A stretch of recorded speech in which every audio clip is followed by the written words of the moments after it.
नमस्कार। NGT new Delhi जो कि नेशनल हरित ट्राइब्यूनल है हमारी, उसने एक डिटेल ऑर्डर पास किया है स्टेट ऑफ पंजाब के अगेंस्ट में। स्टेट ऑफ पंजाब जो लगातार इलीगल माइनिंग, सैंड माइनिंग करने की कोशिश कर रही है,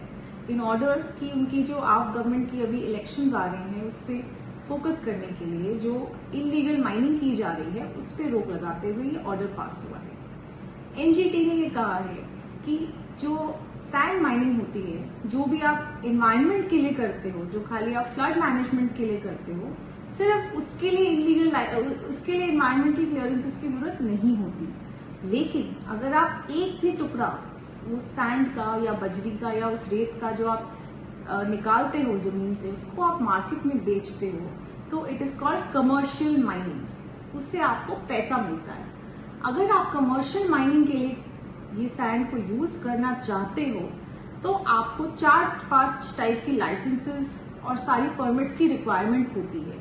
आपको एनवायरमेंट क्लियरेंस की जरूरत होती है, आपके पास एक माइनिंग प्लान की रिक्वायरमेंट की जरूरत होती है, और आपको वहां की एनवायरमेंट की स्टडी करनी पड़ती है। एक लॉजिकल इम्बैलेंस देखना पड़ता है कि जब आप वहां से सैंड माइनिंग करेंगे तो वहां का क्या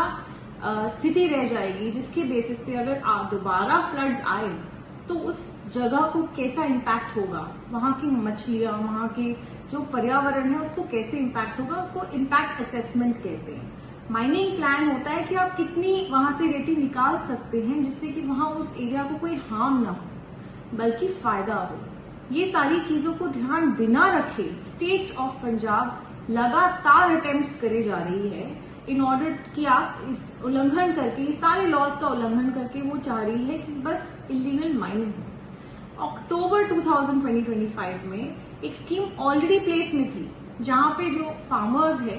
वो अपनी सैंड अपने खेतों से जो एक्सेस बजरी या जो रेत है, सैंड माइनिंग जिसको कहते हैं, जिसको फ्लड्स क्योंकि आते जाते हैं वहां पे और वहां पे बहुत सारा इकट्ठा हो जाता है, एक्यूमुलेट हो जाता है सैंड, उसको ऑलरेडी वो बेच चुके हैं निकाल के फ्री ऑफ कॉस्ट। उसके बावजूद जनवरी 2026 में 85 नई साइट्स अलग अलग प्रदेशों में, अलग अलग डिस्ट्रिक्ट्स में आइडेंटिफाई करी गई, जो कि सारी ये झेलम, चेना, ब्यास, सतलज, ये बड़े बड़े रिवर्स के और छोटे मोटे रिवर्स के आसपास है, जो कि सारी एरियाज को डिसिल्ट करने के लिए कॉन्ट्रैक्ट दिया गया। इन कॉन्ट्रैक्ट में सबसे ज्यादा फायदा सरकार का होना था, पहले क्योंकि कॉन्ट्रैक्टर पैसे देता सरकार को, उसके बाद वो रेती भी सरकार की होती जो उसको यूज करके बेच सकते थे।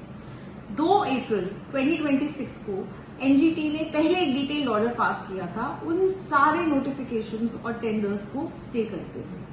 बट स्टेट ऑफ पंजाब ने उन्हीं सारे साइट्स को और 54 न्यू साइट्स को आइडेंटिफाई करते हुए नए टेंडर्स निकाल दिए। इस बार एक नया नाम देते हुए इस बार स्टेट ऑफ पंजाब ने कहा कि ये जो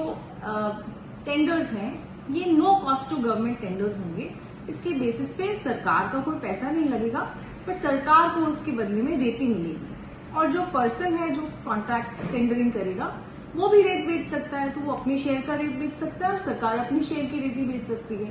तो court has passed detailed order कि ये भी कमर्शियल माइनिंग का हिस्सा है, और कोर्ट ने ये भी कहा कि पंजाब गवर्नमेंट तरीके के नाम और पॉलिसी निकाल रहा है, बट एक्चुअली वो कमर्शियल माइनिंग करने की कोशिश कर रहा है, जबकि उसके पास न licences, permits, mining plan, DSR, impact assessment, ये सब कुछ भी नहीं है। और इसके बिना इस टाइप की लार्ज स्केल माइनिंग होनी इम्पॉसिबल है और होनी नहीं चाहिए।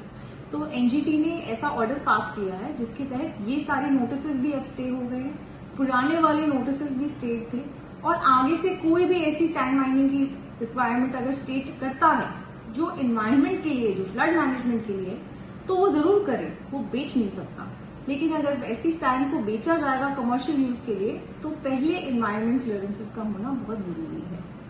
ये जो एक्सरसाइज बार बार की जा रही है by the state of Punjab, ये अपने अगले इलेक्शंस को फंड करने के हेतु की जा रही है, और इसका पूरा का पूरा प्रभाव एनवायरनमेंट पे पड़ता है, क्योंकि स्टेट ऑफ पंजाब ऐसी जगह है जहां पे बार बार फ्लड्स आते हैं। हमने देखा है, 1.5 साल पहले भी देखा है कितने मैसिव फ्लड्स आए थे, और अगर ये बार बार यहाँ पे माइनिंग करते रहेंगे और सारी की सारी रेती निकालते रहेंगे तो उससे the flood impact as we have seen वो बढ़ता ही चला जाएगा। एंड देयरफॉर इस पे रोक लगाना बहुत जरूरी था।